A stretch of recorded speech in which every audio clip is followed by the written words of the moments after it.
Welcome in. What's going on, everybody? This is Crackemupcomedy podcast. I'm your host, Rob Gordon. To my left, y'all already know what it is. It's your girl, Meg Sousa, the big one. To my right, not the little one. Sorry. To my right, it's me, Sosa Knight. That's all I got. and to his right, See, man, Brandon Brody, a.k.a. Brody the Jug. What up? Representing for the light skin squad. You know, Kendrick did it, but we still out here. Kendrick killed y'all, but y'all still out here. But listen, man. So welcome, man. We in the podcast room with some amazing people. Two of my closest friends in comedy, Megan Sosa, Brandon Brody, and Mr. Knight. Man, we're gonna just talk some stuff, talk shop. I got a question for y'all, man. We were talking offline about the new movie Sinners. You know what I mean? Let's jump right into. We're gonna get right into it. You know what I mean?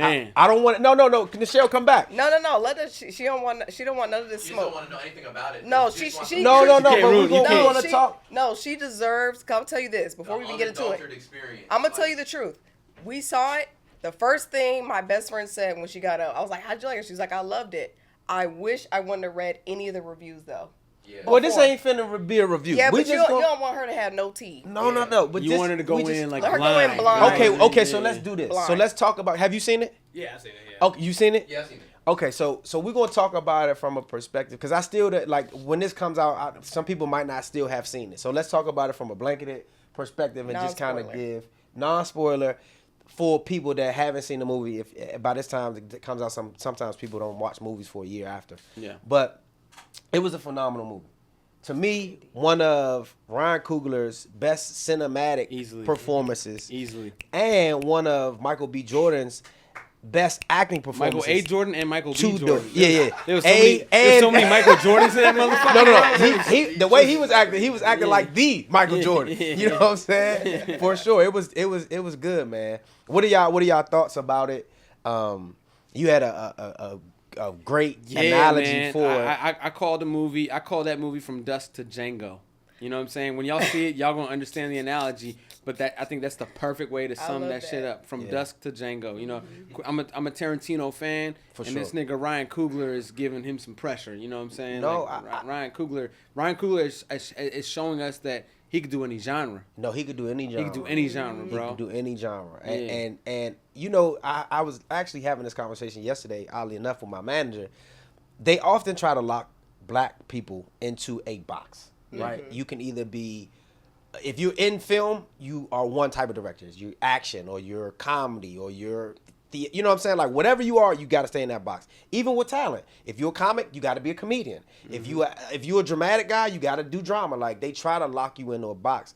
And he's right now, to me, breaking and shattering all thought processes of that in a directorial sense. So, I mean, shouts out to Ryan Coogler, shouts out to Michael B. Jordan and their whole team because that thing is amazing. And I love that that's their squad. You know, it's like Christopher Nolan. He uses Cillian Murphy a lot in his films. Yep. You know, he used Leonardo DiCaprio in his films. Like they stick with. There's a certain actor, Spike Lee. I mean, he Denzel. Yeah. So it's like it's dope to see like a director actor like synergy, you know, where they're like, I'm gonna put you in this project, you know, and I know you're gonna do it.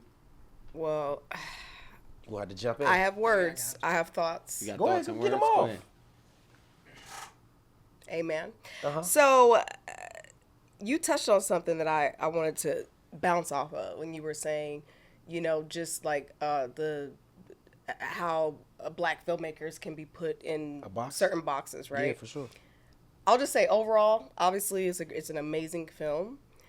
I started to think, like, the more I'm seeing, like, the reactions and stuff, it's funny because it feels like the other side of the coin of what happened with They Clone Tyrone. Oh, for Joel. When they went with Joel. Yeah. So when They Clone Tyrone came out, like, we were a part of that project from the conception to the production to the post. Yeah. So you're so close to it and you're so in it. And then when people see it and they're like, and we're like, you know, right? It's cool, right? Cool.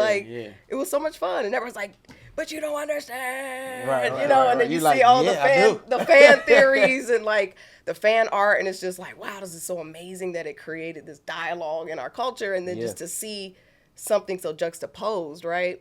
So to see Coog do it, and then being. Oh, you know this nigga. Being. You abbreviate. But when Coog does it, it's like, this is his 5th film, so he has four others under his belt. That bangers, we start all bangers that we start to get accustomed to his voice. But when he comes at it like this, right, with this genre blend, and then being in the audience side, far removed, right? Yeah. I feel how people felt when they watched Tyrone, because I'm mind blown. Like, this was such a sexy film. There were so many, as a filmmaker nerd, hat on right now. Yeah. Just a little context.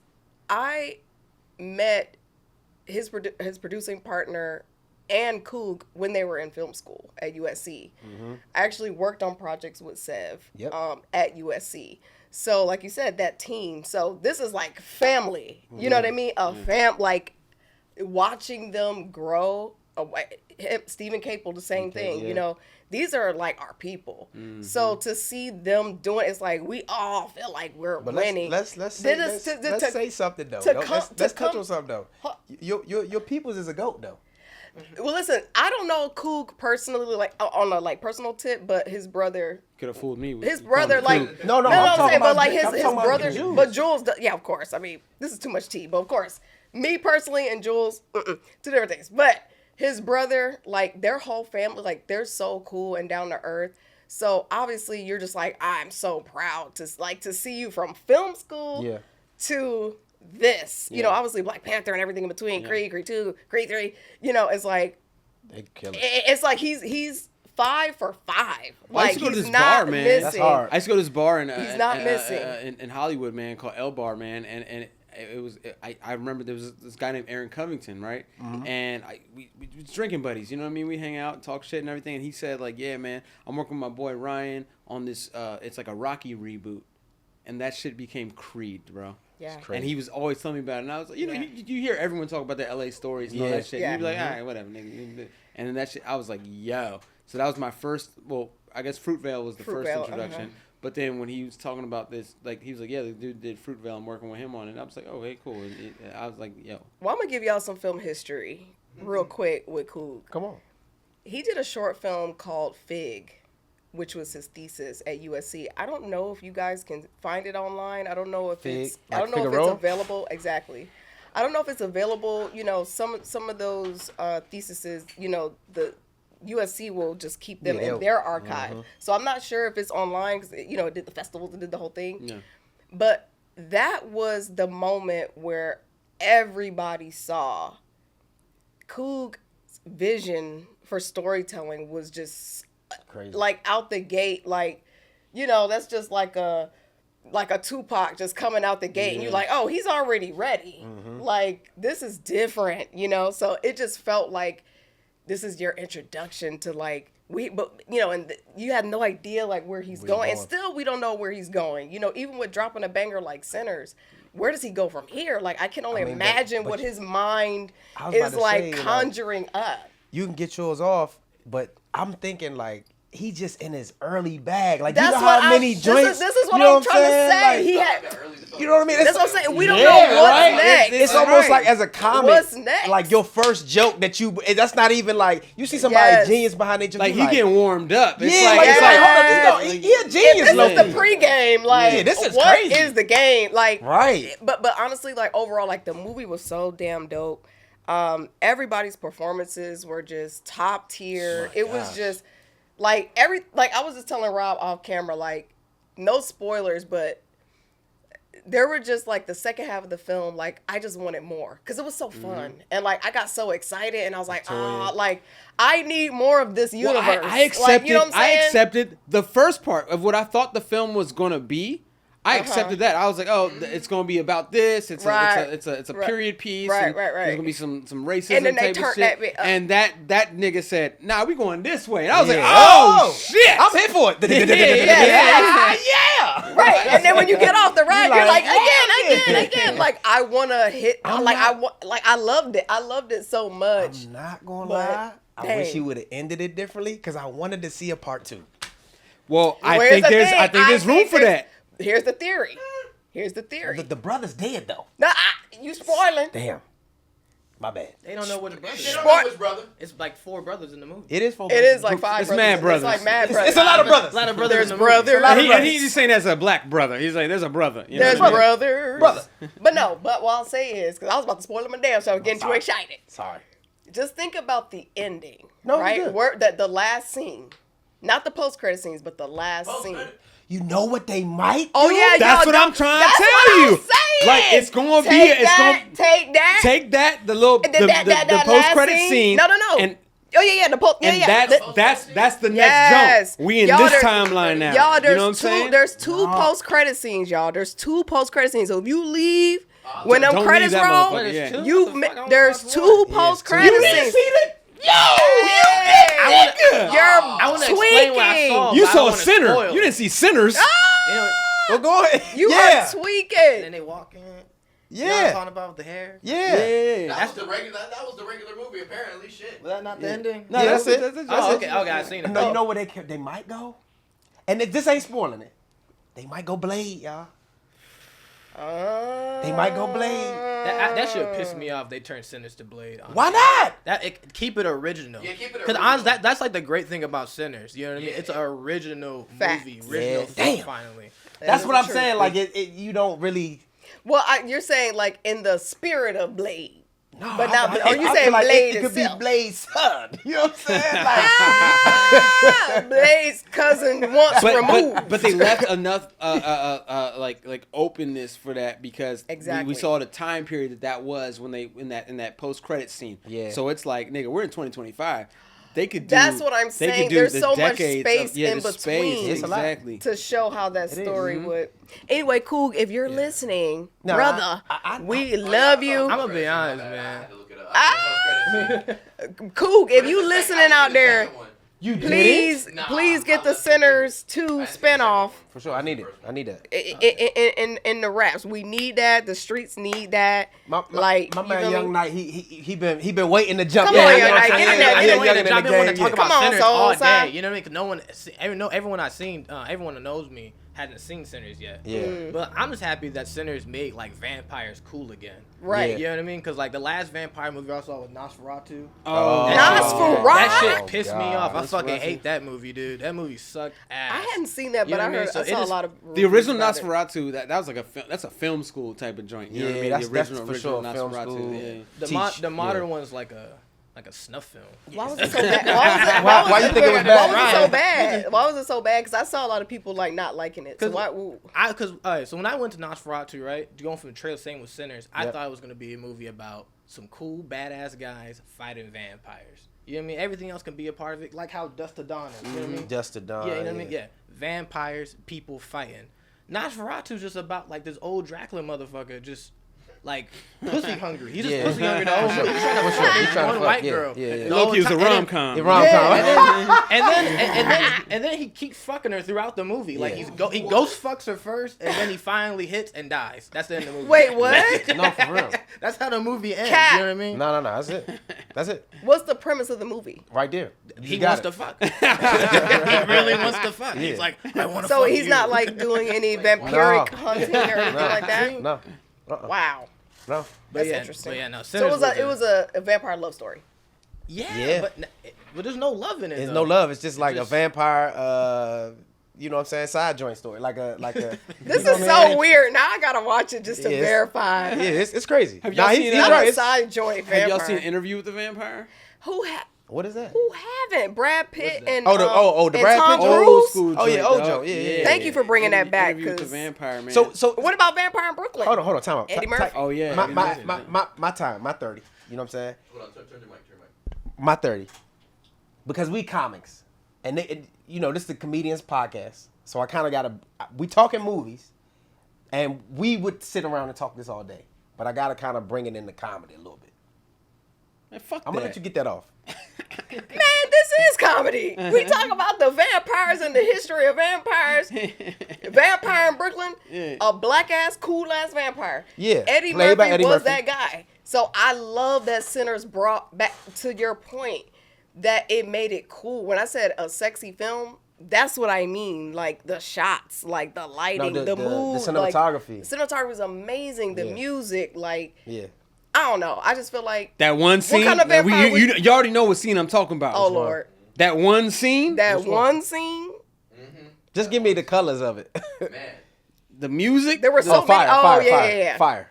Nigga, that's like that one scene should get every Oscar. No, I think for sure, and I definitely think that he gets an Oscar nod for this. Michael B. Jordan gets an Oscar nod for this. For sure.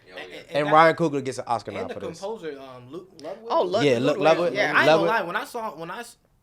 What sold me on the movie is when I was going on Apple Music and I saw the soundtrack and I saw it was by him. I said, "Oh, I gotta watch this. Oh yeah, I gotta watch this." Again, they don't do soundtracks like that no more. Because back in the day, soundtracks used to sell movies. You remember that? That was the bigger thing. And that's to me, that's what Ryan Coogler and Michael B. Jordan have brought back the soundtrack. Because if you listen to the soundtrack on Creed, you listen to the soundtrack on Black Panther, you listen to the soundtrack on every single joint that they've done, it's been a banger. Yes. I'm talking about you can get in the car, play the soundtrack, and ride and catch a vibe. That Wakanda soundtrack vibe was amazing. Yeah. Kendrick laid hands on that. Oh no, he laid hands and feet. Yeah. Same thing he did to light skinned people. Yeah.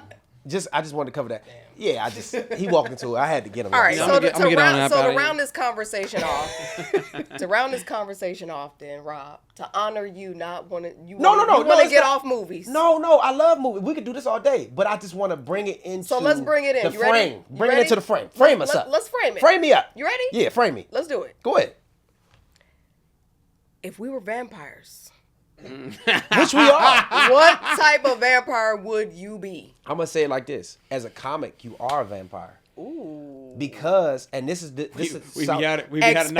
Hold on. Shouts out to Lawrence Owens, my mentor in the comedy game, because he used to say this always to me, and I never understood what it meant until now.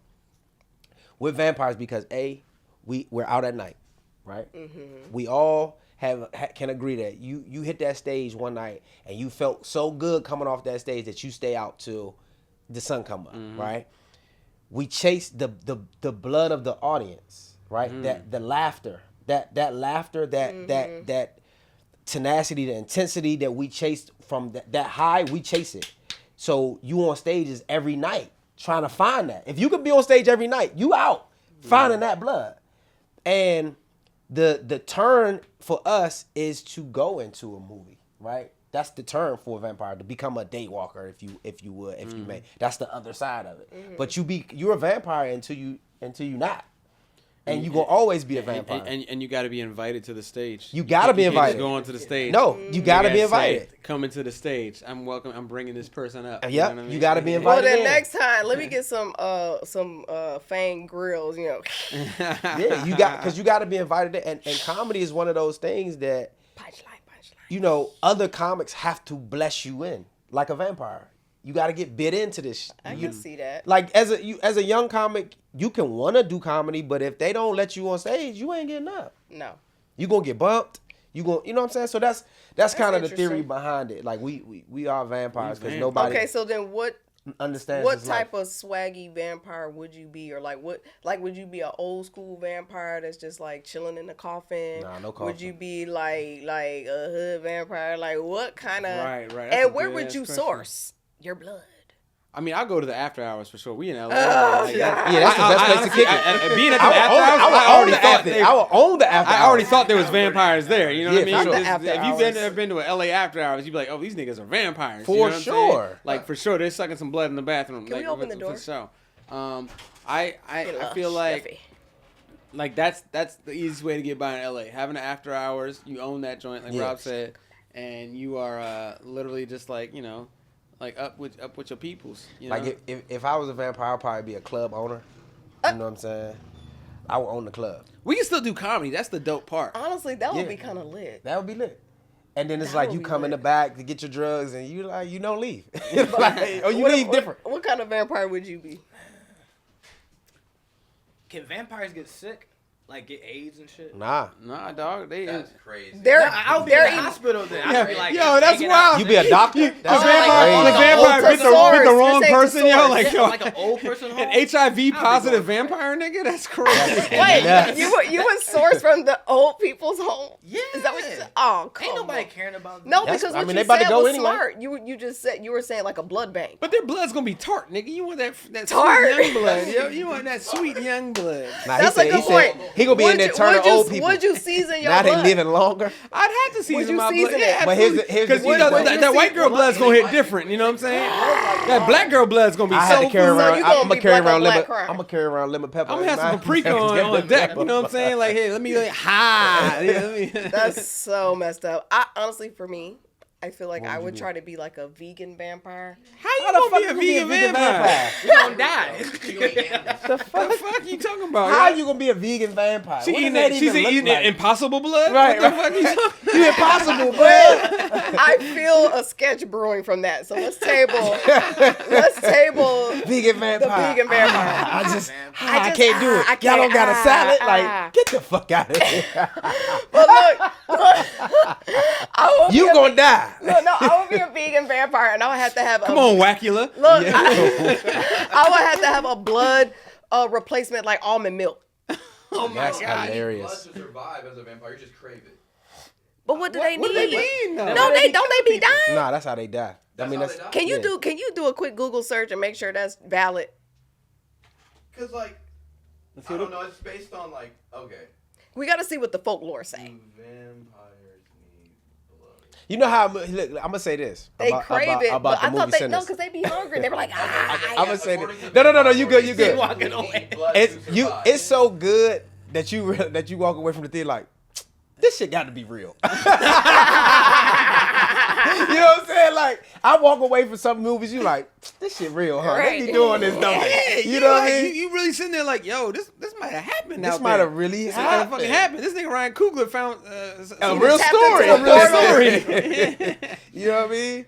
I would definitely be a vegan vampire. How? Sourcing my blood, Locally sourced. locally. Nigga, it's all locally No, sourced no, right look. there. You get cage free. I need fucking the non-GMO GMO blood. free. No, wait, but for real, like, So you what just is gonna the be what is biting vegans? Like, No, you- what is the equivalent of an almond milk or a milk alternative to dairy for blood? Who knows? I don't feel like like thinking that honey deep. or something. Kool-Aid. I almost said something. I don't feel Tropical. No, go say what you was gonna say. What? I don't feel Say like it. thinking that deep. Lab-grown human that's not really a sentient being, but just kind of That just sounds so nasty. Probably like taking the blood apes. out, You gotta drink like a but it chimp. would work. Go fight. You know, chimps is like 99% human. You should drink chimp blood. That makes me feel even worse. But I feel like some That's vampires do like eat animal blood, right? I'd never seen it in the All movie. right, back to the internet. I never seen it in the movie. So let's go in a different direction. As a I would be a bougie vampire though. I will as say a that. comic, we study films because ultimately majority of comics in LA, that's the ultimate goal is to cross over to being in films, right? Would y'all agree or disagree? I mean, probably y'all. Well, I'm gonna disagree because I think some comics I feel like are really comfortable on the road. Just on the road. And I think they like really enjoy the grit of being in a comic and just doing that work. And because some of them do it forever. No, sure. For And sure. I really feel like it's not a It's not for it's not everybody. a shade or anything. Like I think it's just a preference. Like I think some of them just prefer that one-on-one interaction. They don't want to deal with studios. They don't want to deal with the whole hustle and bustle. If they got an opportunity, I'm sure they would take it. But I don't know if they necessarily are seeking it because they may just really enjoy, just The money fully of the- be fulfilled by that because there's no middleman. Yeah. Some of them might not have a manager or an agent, and they just like, I'm thugging it. I'm living good. I'm making my money. I'm traveling the world. I don't need a movie, you know. But if they get it, cool. But then on the other hand, I do agree. Some comics will want what they do on stage to translate to television on screen, like a Bernie Mac or a Steve Harvey, a Jamie Foxx, so on and so forth. Or they may want the movie role, like a Jim Carrey or let me a present Wayne. this. I get it. Do you guys think that if you don't do TV and film, you could still be a great? A great, A goat. like a Like legend? a goat. Like a Goat, legend. goat. Yeah, Oh, yeah, absolutely, definitely. I definitely absolutely. think so. Yeah. Yeah, I definitely think so for sure. Do you think it quantifies you to be less of a GOAT if you do TV and film? No, because Chappelle doesn't do a lot of film, but he just does straight. He doesn't need to stand up. And we still recognize him as a GOAT, because literally based on his stand up. Now, granted, but we gotta say he did do the Dave Chappelle show, right? Which gave him the validity. That gave him a big platform. Prior to that, he probably did half baked. But now can a comic be? Well, to bring to that question, it's almost the same on the flip side with Eddie. He doesn't do as much stage, but he does and continues to do the film. He gave us 2 classics though. Yeah. But I know. But I'm just adding to your question and argument. No, for sure. Because they're basically on both sides of the coin. Yeah. Right? Where it's Dave's doing more stage, less films, and then Eddie does more films, less stage. But they're still GOATs. So, but this is my other piece. Can you be considered a GOAT without a special? No, I don't think so. Absolutely not. I think I think it's almost the equivalent of a writer publishing a book. Mm-hmm. Like I'm a writer. It's you could be writing at home. Yeah, you could be writing at home all day long. Yeah. And you may actually be a writer and have years worth of books and whatever. Yeah. But if it's not published to the world, someone may really question, like, well, are you really a writer? Yeah. What have you done? And I write at home. Do you have a book or? Yeah. So I feel like, I think a special or a comedy album or something to that nature. You gotta put something on wax. Yeah, I think that like solidifies. Well, also, I think a lot of specials. This is a conversation I've had with many comedians too. There's a lot of people that get their Netflix special. They're getting these little specials. I'll call them, right. The special isn't a special unless it feels like a thesis on that person, It shouldn't just be an hour worth of jokes. It should actually have a beginning, a middle, and end. It should feel like a story, I talked about our bro, Billy Sorrells, you know what I'm saying? And he literally told me, because this is when I was getting my special together, I'm still getting that light skin, dark skin, it's coming soon. We're waiting I wrote it, I had jokes that I'd already done before, but I started navigating them in a way that they fit this through line. So it all felt there was a synergy in that, and I think that a lot of specials that we are delivered nowadays, we're getting comedians that are just doing an hour worth of jokes. You're not really feeling like a story. Do you feel like it's rushed, or it's a matter of I just want to get the mentality of I just want to get it out there and I'll move on to the next, or do you think it's more of just not being patient to wait for the right time, or what do you think? I think it's one thing. It's like you get his money dangled in front of your fucking face. You're like, you know what? I'll take this shit. Well, I guess the better question is, do you think some comedians put their specials out prematurely? Absolutely. Oh yeah. I think people don't understand what it's like. It's like you could do this is my hour set at this place. I did my hour set in Phoenix. I did my hour set here and put that. Fine. When you say it's my special, I think putting that, you gotta put the connotation on it. It needs to feel like a movie. It needs to feel like. But it's like in music, there's EPs and then there's LPs. Yeah. Right. Like we don't have a differentiation of a stand-up clinic versus a stand-up special. Like we don't have. What is that thing before? I think maybe an album. Or album, like a comedy album. But they used to give 30s. You remember that? They used to give 30 minutes out, and it was HBO 30s, and that was a special thing. I mean, Earthquake just did it on Netflix. The 30. Yeah, he did it on. I wanted the hour, but I was like, okay. But he smacked in the 30. So now it's he gonna smack no matter what. Regardless. But, he's been in the game for a long time. He's tried to tape several specials. But and to that being said, I think that what you're saying is right though. Maybe you could do a 30-minute special or a 40 or 45-minute special. I think if you don't have the hour, but you have a really strong 30, 45, I think that's more than decent to bring put that those out. back. No, absolutely. It's just about the structuring of it. Like the special needs to have special attention to a structure. Yes. It shouldn't just be you doing we can all do 30 minutes. You know what I'm saying? We've been doing this for a minute. I could string together 30 minutes and there'd be you want it to be intentional and feel like you learned something new about this person. You're leaving something with a feeling, right? But see, a lot of comics don't. There's no formula to this. You know what I'm saying? That's the great part about stand up is ain't no formula, right? It ain't no right or wrong way. Now, it is a right or wrong way for us where we're from, because in DC, you get taught a certain way how to tell jokes. Nigga, you need to leave stage telling them people something about you that they remember. Everybody's not taught like that. Yeah. But you got to realize we come from a different type of city for comedy, because we got so many goats in front of us that you come misrepresenting the city, somebody going to probably, for lack of better words, fuck you up. You know what I'm saying? Because that's just how our city has been. You know what I'm saying? That's how we taught. But a lot of these cats that are getting those specials, they weren't brought up by OGs. Like, that's not a thing, bro. Like, we had to come in the game. I don't know about you or you, but we had to come in the game under an OG, right? Yeah. So when you go to travel to Philly or Detroit or do a spot, you didn't get on that stage unless somebody called ahead of time and said, oh, Brody good or Rob's good. Like, it wasn't no. You got to get your references checked. You got to get so references. For sure. And if that reference for us didn't come from, I know for me specifically, didn't come from a Tony Woods or a Chris Thomas or Lawrence Owens or Eddie Bryant, like, you wasn't hitting that stage, bro. So it was a certain checks and balances, and they had to see you certain ways before you went to the next stage or to this stage or whatever the case may be. And I think that with a special, Netflix is giving them the bread, but there's no parameters and to say, well, we need to see these things. Well, because the gatekeepers are not comedians. For sure. In that regard. For sure. So it's which like, in turn, I think, creates that oversaturation of premature comedy specials, because if you're not getting the Netflix call or the Netflix check or the, whoever, right, down the list, at some point, people are going to say, well, I'm going to take control and put it in my own hands, which as they should. No, for sure. You know what I'm saying? As they should. But here's my question then to follow up on that. If the first special that a comedian drops, just say, like how you said, like, structurally you felt like you didn't leave with something or you didn't really learn their story for their first one, but the second one was a banger.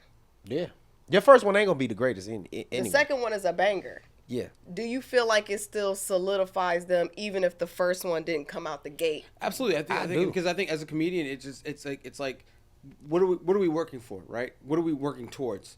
If you're not working towards putting out specials, get off the stage. You're just doing this as a hobby. You're in the way. You don't really love this. You're in the way. You're out of time. So it's like, it's okay to like have like your first special not be your best. That's fine, because either way, if you're a real comedian, not a comic, a comedian, you're going to study. You're going to learn that. You're going to learn from it, and then that's why your second special will be like, all right, I learned from this. I did this. I did that. But now I'm gonna do it in this way, you know. But you posted, if you really in this game to be to leave a legacy and to leave a mark, your first one ain't your last one anyway. For sure. Because if you look at Cat, right, like Cat, one of my favorites, bro. Like Cat taped 2 specials and them joints went double wood. Like, we don't even know where they even.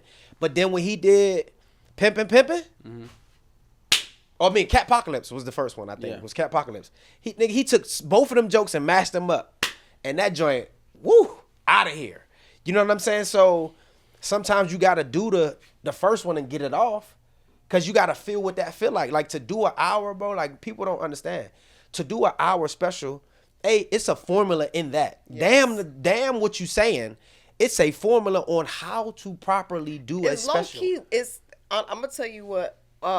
For me, a good recent example of a special that I really, really enjoyed, Marlon Wayans. Oh, Marlon's God Loves Me. God's favorite. God Loves Me. Yeah. It was good. What it felt like, a couple things. One, like, obviously listening to a seasoned comedian do this hour. 2, it felt like so intentional, like a feature-written script. Ride with me on this. I felt like there was the first act. There was this intro. Then there was a break into 2. Then it went into the fun and games. And then it went to the dark night of the soul, like toward the end. You be writing beat sheets. And she giving us a little shady cat. You be writing cat. You be writing beat sheets. But low key, like towards the end of his special, it was kind of like he took you on this journey, and then by the end, it like had like such a high out. It felt like the rhythm of a feature film, or like if I was reading this on paper, like I felt like it read like a movie. But that's how you if that makes sense. tell Well, jokes, even Chris though. Rock's last special, right? It was like, good. That felt like a special, bro. Oh, yes. Because he stuck. That was he, amazing, like, too. and of course, we were all waiting to hear about the slap We and all wanted that. to know you the know, slap, and that thing. right? There was anticipation surrounding it. Yeah, but he built it in a way like I can't. What was the name of it? I can't remember the name of it. Circle of. What She said the slap. It's called the slap. What was Chris oh, Rock's- it was don't look it up. It was called I don't know. misappropriate anger. What is it called? Misdirected anger. Fake anger. Fake. something in that realm, right? I don't know. I like you know, it, it's but I basically don't like when remember people be that fake name. mad. Okay, look it up. Hey Siri, He wore all white. I what just was the remember he name had of the Chris white Rock's boots on. last special? That's it. Fake mad. Oh gosh, I'm so embarrassed. I'm not. Anyway, moving on. No, I'm just playing. No, love Chris Rock. Why can't I find I it? feel so out of place in this conversation. Why is that? We're trying to Because figure I'm a out new Chris comic, like Rock's I'm just special. barely getting like 20-minute set. Okay. You got to talk about hours Hours. sets and shit. So I mean, you You know, what I mean? But I will say this: I do feel kind of vindicated that you guys are talking about like taking your Journey. audience on a journey or a flow through your set, or like Yeah. throughout an hour. You know what I mean? Selective I told outrage. you I was close. Okay, Fake. and I not to said interrupt- fake hold on, mad. let him get it. Let him get it I off. said fake mad. Come on, So, let the young selective outrage. That was the through line. Yeah. Like you felt that through the entire thing. It was a perfect title, and it made fucking It's what sense. he has Yes. right now, selective outrage, because y'all keep cutting him off. Go ahead and go. So, every I do have that selective outrage. I guess. Please continue. I'm sorry. Don't yeah, listen what to was these I talking knuckleheads. about? You were talking about Oh, yeah, being talking out about of the new place. comic. Going, Mhm. yeah, Go because through it. I try to do that with my sets now. You know what I mean? But like, it just being so new, like I'm just like how you were saying earlier, I'm kind of just learning how to write jokes. Yeah. You know what I mean? Comedy Bible by Judy Carter. Get Yeah, that. yeah. I just found that shit out today. Yeah. You know what I mean? I wish There's I a knew new it edition earlier. too. You can get the updated version. Yep. Oh, the updated. Oh, But see that. But see, here's where it's important for you, right? You a year, 2 years in. yeah, 2 years. It's important for you to be in these conversations because these are the conversations that I was in, that Brody was in, right? That Megan was in, because you learn stuff, right? Comics think, oh, I'm gonna just go up and get on stage. You gotta be in these conversations to learn, so that now you just got your first bite.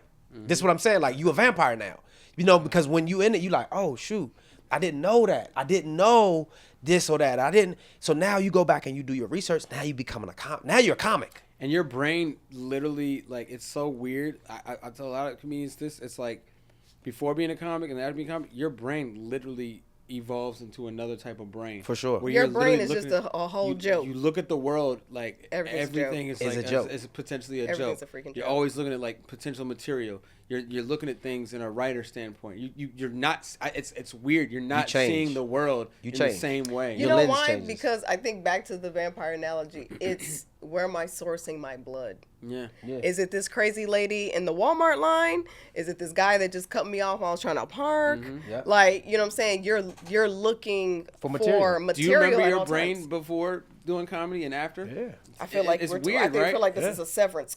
It's kind of weird, yo. It is kinda I'm separate. sure your brain is evolved it's starting to evolve in that type of way. But if it hasn't, you're gonna be like, I know early on, I was writing on napkins, I was writing on receipts, I was Yeah, I like was whatever. writing on Like napkins for anytime sure. a joke That was came my to me, shit. like you'll realize when you really are in this thing, you don't say, "Oh, I'll write that down later."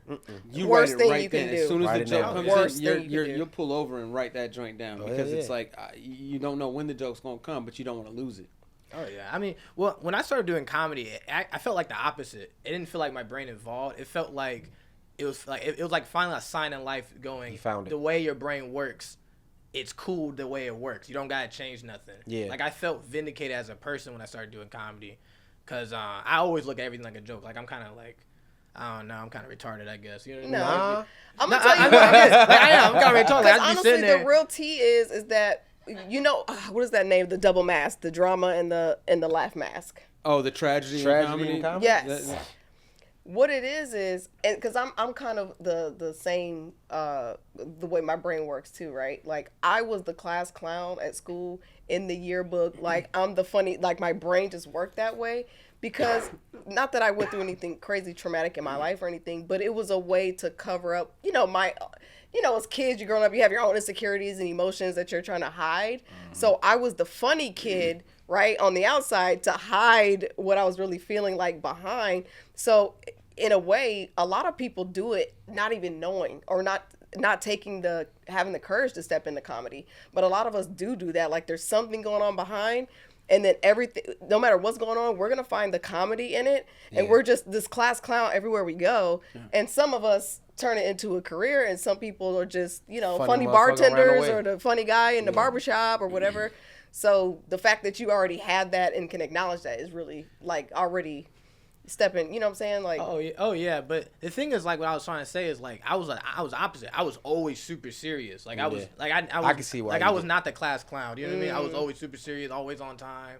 I mean, growing up, I was a heavyweight wrestler, so I was kind of mean. You know what I'm saying? Well, you had a reason to be mean. Yeah, I was a little bit. I'm not gonna lie, I was a little bit mean. So doing comedy, it was like, oh, I can actually just be myself in these spaces, and I'm being rewarded for it now, finally. So for the audience that doesn't know, right, this is Suge Knight's son. I don't know if he wanted to put that out there, but it's out there now. Yeah, so he grew up mean. Not because he wanted to. Right. No, I'm just joking. But go ahead, finish. So they can understand. I had to give context. Oh, yeah. I mean, yeah. Because growing up Suge Knight's son, like, I always had, like, a target on my back. Like, when I played football, if someone found out Suge Knight's son, they trying to blow me on my ass every play. What? That's crazy. Or they trying to talk shit to me. So do you feel like in the opposite way, you feel like you had to be mean to cover up the nice the funny person inside? Oh, yeah. So you were the reverse. Yeah. That's crazy. Yeah, so like if you came up and you made like a joke about me or something like that, you ready to knock him out. You be like, what's up? Yeah. I'll be like, right. That's crazy. I got you. Know what I mean? So then where did you feel that shift happen where you feel like the comedy face came to the front? Yeah, cool. The first time I got on stage, really, it was like right after I graduated film school. And so you went to film school? Yeah, I where? went to the LA film school. Well, come on, man, you got to come up off that. I don't know when to butt in. No. You got as a comic, you got to get in. You got to get in there and get that off. You know what I mean? So you went to film school? Go ahead. Yeah. So I went to film school when I first did. Like when I was like, I think it was I went to go see Dave Chappelle live at the Hollywood Bowl. He's the one where he got attacked. You was at that. Yeah, I saw that. That's live. funny that you would be at that show. That was actually my first comedy show I ever saw live. Wow. Yeah, I saw him, Chris Rock, Earthquake. I was like, shit. Yeah, Donnell on that joint too. Donnell. Yeah. I don't know if I call So that's why you got a DC hat on. You're a DC comic. You got jumped in. No, I'm just going. That's how it happens. But yeah, I remember like seeing, so when I got on stage, and then one day I was just like fucking bored, and I remember what it was. I was going through a dark time in film, like I was sad and depressed. Okay. So to build myself up, I started reading Joey Diaz's book. Okay. Tremendous. Yep. And that was like the final push I needed. I was like, you know what, fuck it, I'm out of film school. Let me just try this open mic. What did you go to film school for specifically? Well, I was going for directing, but I ended up getting my associates because it was too expensive. Got it. What was your focus on though when you with your associates? It was just film. Oh, okay. Just film in general. So how do you see that playing into your comedy career now? Well, honestly, me doing comedy kind of put my film on this, because before I started doing comedy, the last thing I did was I shot my documentary in San Antonio. Fire. And then I dropped it. Then I started doing comedy. How's it doing? How's the doc doing? I mean, it's on YouTube. What's it called? It's called Rags to Riches, the Lil Lucky story. It's about Lil Lucky. Okay, Go check it out. You know what I mean? I put a lot of heart in it. That's dope. Congratulations. Yeah, congrats, I put a lot of heart in it. Be proud of that. That's dope. When after I started doing comedy, I kind of got swept up by that, because I'm not going to lie, I just find comedy so much more fun than film. Like, I like being on set, don't get me wrong, you know what I mean? It's fun, but, like, comedy gives me that same rush I used to get when I used to wrestle or I used to fight. Like, that same feeling, especially if I kill. Mm-hmm. Man, I'm telling you, when I do good on stage, boy, I come off like, I feel like I can do some push-ups or some shit, you know what I mean? Like, I really feel ready to go, so. Well, that's funny, man. I did wrestling in high school. I was class clown in the yearbook. I have a film degree, man, and I'm telling you, like, all these things, they become part of your story, you know? Mm-hmm. Yeah. Like, all these things, you know, Meg saying that she was a class clown and all that, it's part of her story. It's in her DNA. It's like why she can understand, you know? So all the things you're talking about too, you have a story that we don't have. For sure. And that's the thing that you want to dive into deep. Talk about that shit. Talk about how you had to be mean, you know, on the football field or the, you know, wrestling. You know, to have to protect some kind of persona, you know? Yeah. These are the things that For sure. I don't have in these stories. And you speak from the heart with that, with a bro. You already. Let me jump in really quick because just to tap in on that, just as a new comic, right? So something that they teach in improv, right? So I did the whole UCB alumni improv sketch, all that stuff. But something that I also tell young comics, like at the mics or whatever, what we learn in improv is you're making everything up on the spot, right? Mm-hmm. And it's such a great thing to have, even if you're doing stand-up. The rules may be different, but some things do overlap. Something they teach you in improv is someone throws out a suggestion. That's what you're going to use to create the scene. So if someone says peppermint. Hey, man, I need a peppermint. You do. You know what I'm saying? Just sharp. So watch. I'm always on. So watch. So that gets the laugh, right? Yeah. That is your cue that the audience likes that. Right. So do it again.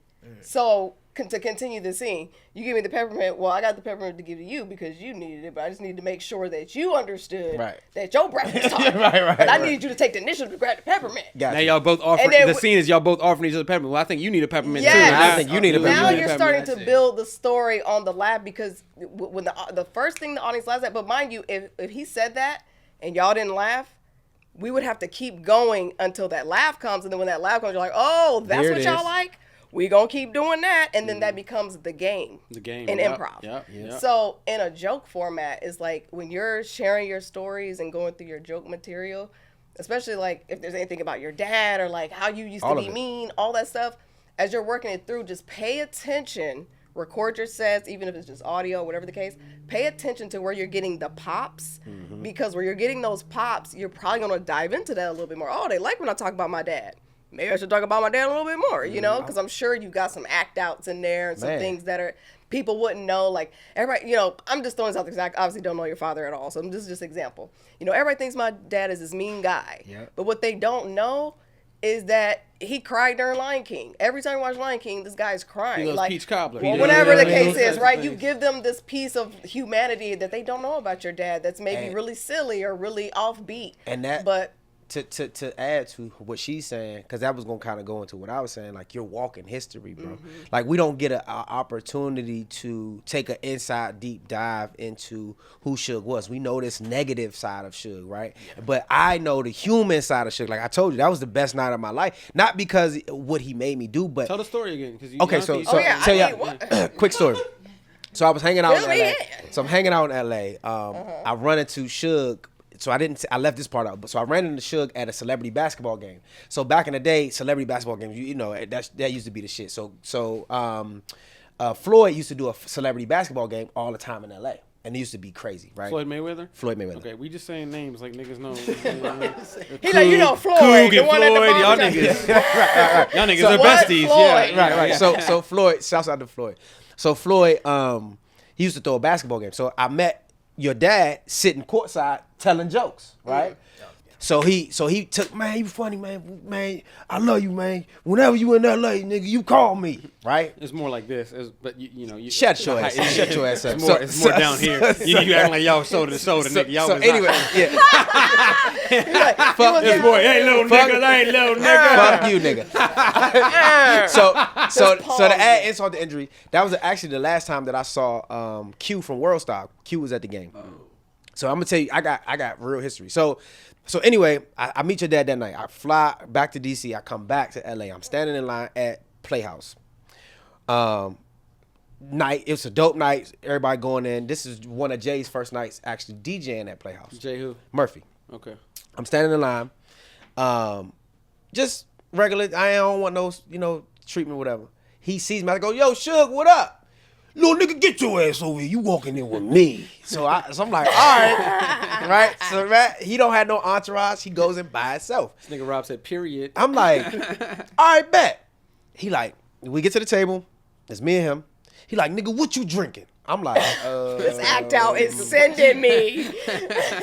Whatever you drinking, I don't drink. And I'm like, well, I guess it's Hennessy. You like Hennessy? He was like, nigga, whatever. So they bring some Hennessy over. And then so like next to us is like Tay Hacker and her homegirls and stuff, and like Chris Brown and his boys is across the way. There's a bunch of Bloods and shit. And this is a real story. And so Tay and her homegirls is like next to us. And so he like, go invite them to the section. So I go get them and I invite them to the section. And so we have a great night, right? So we sitting there talking and we really just chopping it up. And I'm talking to your pops just about like, you know, kind of like Death Row days and like LA and like just really understanding the framework of LA.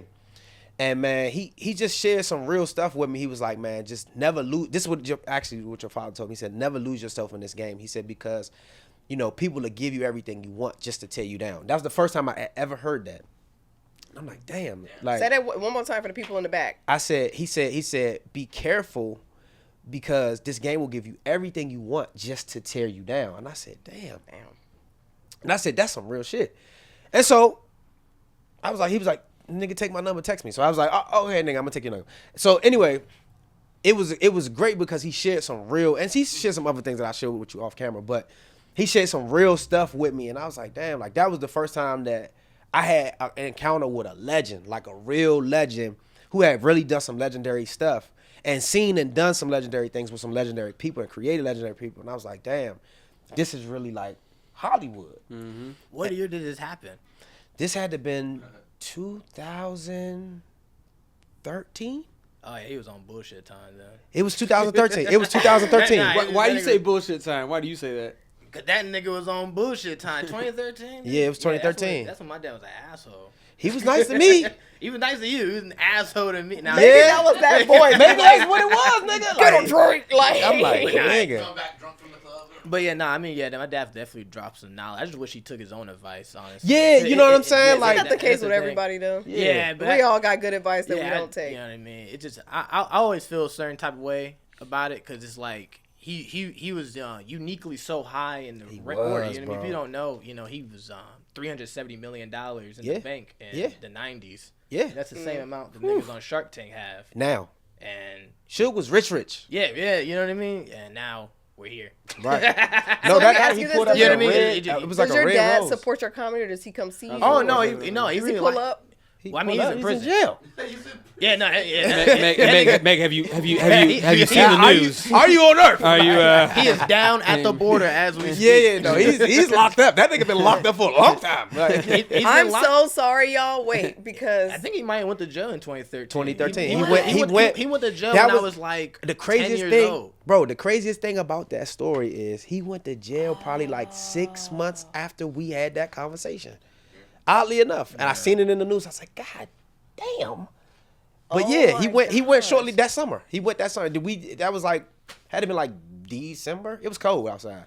And I think he went that summer. It might have been like June, something like that. Yeah, they did him dirty. They threw him in solitary confinement. Yeah. Like Solitary though? Yeah, he had no contact with no one on the outside. Oh, damn, so y'all couldn't call, couldn't write, I nothing? didn't get a call from my dad until my 16th birthday. So from 10 to 16, I didn't hear anything from him. Damn, bro. And then one day, 16, he was just like, "Hey, man, what's up?" I said, "Dad." Sorry. That's good. How you doing though? He's doing good. He's solid. I would say he's healthier. Yeah. He's definitely doing healthier now. That's good, man. You're able to go visit him now. You know what I mean? Okay. So that's good for him. Do he know you doing comedy? Yeah, no, he knows I'm doing. What comedy. did he say?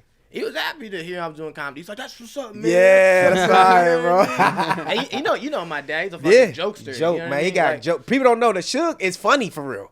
Like funny as fuck. Like he's funny, bro. Like you know what I'm saying? Like, and he definitely used to go to like I'm telling you, like comedy shows. Yeah, he used to go to all the hot comedy nights. I remember meeting him at Inside Jokes. That was the Chinese theater. That was like one of the hottest nights for a while, man. He used to pull up there regularly, bro. He was a fan. He was a comedy fan. I'm so sorry that I did not. It's all right. We passed that. Meg gonna wake up from a fucking sweaty nightmare. He's in jail. Damn it! I didn't know. No, listen, because it's just to bring it home. Everything you were saying before about your journey as a new comic and like just navigating everything. Yeah.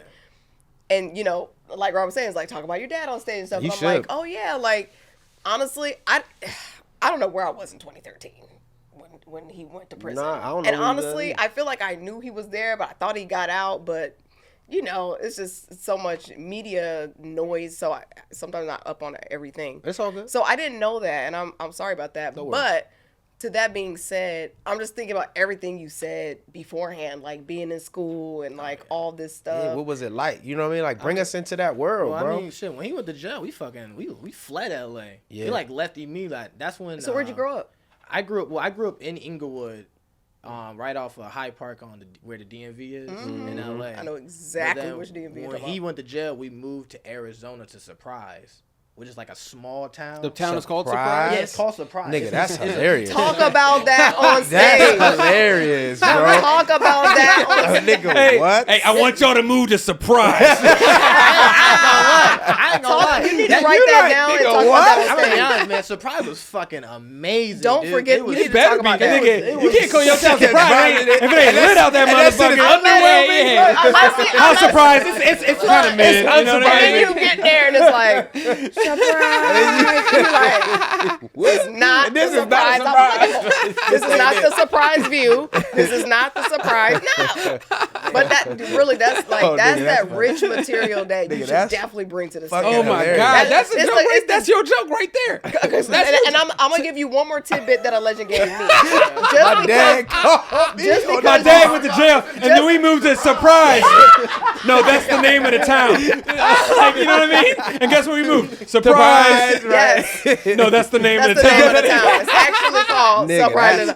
But the reason why I want to that's point good. this out because it's another great learning moment for you, right? Oh, nigga, that's good. You just dropped that. You said it was a surprise, right? You just saying that you didn't know that we were gonna that was gonna tickle our bone, right? Yeah, that shit funny. That is That's super hilarious, funny. So dog. another That's point, fucking something I want to hilarious. give you that the GOAT himself, Damon Wayans, gave me at Flappers. When I first started comedy, I was younger than you in comedy, right? I was still doing open mics. I was working at Flappers. I was like, 3 minutes. Damon used to come in there on Tuesdays and work out in the Yoo-Hoo room every Tuesday. Come in with his Scully on, his jug of water, his cameraman. He would come in there, kill it. And I would just stay, you know, behind the desk like, do you need water? Like, I wouldn't say shit. And then one day he came up to me and he was like, so what's your deal, man? You doing stand-up? Like, what's going on? What you doing? I go, so here's the thing. I'm a stand-up comedian, but I just started and I'm really nervous. And I'm an actor. So yeah, I'm trying to figure this thing out. And done. And he's like, okay, cool. You doing mics? I was like, yeah, I'm doing mics. Like, I'll jump up here sometimes. He said, when are you going up next? And I was like, tomorrow? He was like, I'll be here tomorrow. I was like, oh my God. Whoa. Damon's coming to the mic tomorrow. He did. Whoa. Ironically, one of my friends who's a mentor at CBS Viacom, ironically, that next day when that mic was, and that's the bar mic side, and again, this was years ago, nobody was there. It was one comic on stage, the host and the list, and the bartender. And Damon. And my friend, that he was just coming to stop by because I told him that Damon said he was coming. Roll the dice, maybe he does, maybe he doesn't. So my friend from CBS came. So it was me, Damon, my friend from CBS, that one comic that did their time, the host, and the bartender. What are the odds? So I put my name down. I was like, what the fuck? There's 3 people here, and one of them is Damon Wayans. So I get on stage, 3 minutes, right? Honestly, I was just like, I'll just talk about something I thought was funny today or that happened yesterday. So I was talking about my friend who got a ticket on a bike. He got pulled over by the cops on a like pedal bike. So I was telling this story. I'm so nervous. I'm like, oh, give me the light. Like, this is too much. I get off. Damon pulls me aside. And, you know, his brother, Tuskegee as well, Keenan Ivory. So we went to the side. I'm talking about Tuskegee. I'm talking about this. He was like, look, what you said, the idea is really funny. Mm-hmm. You got to add the details. The funny is in the details. Mm-hmm. What kind of bike was it? What was he wearing? What did the cop say? Da-da-da-da. And I was like, he's like, paint the story. So I bring that to say, when you said we moved to Surprise, Arizona, you got that huge laugh. You have to know that it's those details that are going to get continuous laughs when you're on stage. So just keep that in mind as you're writing and developing, because all that stuff is so rich and hilarious. It's like now you're drawing me, all of us in, like we want to know more. What the hell is in Surprise? You. Like yes. I'm 19 in, you're 2 in. That don't mean that you don't have funnier stories than me. You know what I'm saying? I may know how to structure shit and tell jokes and everything, but you have a huge source within yourself that you can share with people. The gold, you have gold in you. No, you gotta go. Like, were you alive in '95? No, I'm born in 2002. What? Oh shit. Nichelle, is he old enough to be here right now? I don't even know if niggas are old enough to be here. Right, that's crazy. 2000. So I was going to try to give you some. So you were born after 9/11? That's crazy, nigga. That's nuts, bro. Oh, you're a baby. After 9/11, yo. So you was after all of the bullshit that your father was on. Like you was born. Yeah, that's why. Like growing up, I was kind of like fucking salty about it because like I have an older brother, right? He got to get all that. In 1995, he grew up like prime. Balling. Yeah, you know what I mean. I grew up like struggling. Please,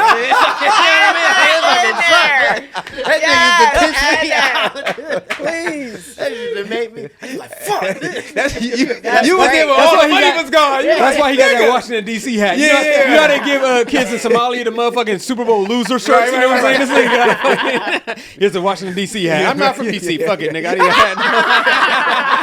I don't even know if you my son. He just got a hat from any city, nigga. Biloxi. Oh, nigga. I hope you write all this down, and I really hope to see you on stage, like killing it with all this rich stuff. Because, like Brody hit the nail on the head. We all been in the game different amount of time, but your story's so unique, you know, just with your history, your story, like your upbringing, the fact that you were born in 2002 and you don't remember, you weren't alive when this like nigga remember. Was born after watching. Not only did you not remember nothing, but you didn't even exist. Bro, like, I'll have a writing session with you. Me too. We can do it together. Let's do it together. I'll have a writing session with you. We'll get you right. Yes. No, we're gonna get you right, nigga. It's so much there. It's so much there. All right, we're gonna do this. This is a game called Punch Me Up. This is actually a real live writing session where we're gonna let you pick something out of here, create a premise, and we punch it up right here live. We're gonna let you go since you're the youngest in the game. Hey. Let's get it. Man, all right. So I just start off like, I thought a nigga couldn't read for a second. That's crazy. What the fuck? 2002. Hey. I was born in the year of. I was like, that's a little tiny note card. That nigga taking mad time to tell us what the fuck's on that joint. It's like, hey, there's only one word. It was one word. I'm like, damn. Like, Shook was really gone for a long time, nigga. That's only one word. What is it? Nigga, read the word. Sound it out. Go ahead. Man, I really hate line dancing. That's the. Yeah, that's what it says. It says I really hate line dancing. No. It's line dancing. It's line dancing. Okay. It's you, and then we'll bring it this way. Man, the thing about line dancing is that in white people it's country music, and black people it's cha-cha slide. I'm sick. I'm so sick of line dancing because it's always a new dance you got to learn. I'm sick of this shit. I hate line dancing. It's always a new dance you got to learn. At this point, throw the whole thing away. Throw the whole line dance away. Get the fans out. Where them fans at? I feel like I dropped that punchline because I'm like, yeah, like, what the hell? Like, why are we line dancing to everything? My favorite thing is the memes where it's like the world is going under fire and black folks just like, where them fans at? Right. I feel like that's just, yeah, I dropped that punchline. Boo. We'll go. Tomato. We'll give you the chance to do the premise. And then we'll close out with Brody. Oh, wow. What's the word? I hate when I have to pretend like I need a peppermint when someone has the worst breath ever. What's the word? Worst breath ever. Okay. Well, I hate offering peppermints to people who have the worst breath ever. Well, you just were offered one and you didn't No. take it. This is a joke. This is a joke. No, that's a joke. You can't use a third person, second person. You're supposed to speak from first person. I can't join I. No. It's the premise. I got to tag it. This is my job to tag it. So give me the premise again. I hate when I have to ask for a peppermint because somebody else's breath stink. Because when they breath stink, it seems like when people breath stink, they don't notice that they breath stink. Like, it's like you don't smell it. Like, it's coming up to it hit your nose. Like, you don't You don't smell your own breath? I'm sick. Like, why I gotta offer it to you? You should offer it to yourself. Yeah, especially like old people's breath. You know what I mean? Like an old person's breath has like a stench of like failure and fucking. You know what I mean? You know what I'm talking about, dude? Like it's like hard fucking years on that breath. You know what I mean? That's just different, dude. Yeah, because as soon as they speak to you, you hear Great Depression. That breath has done time.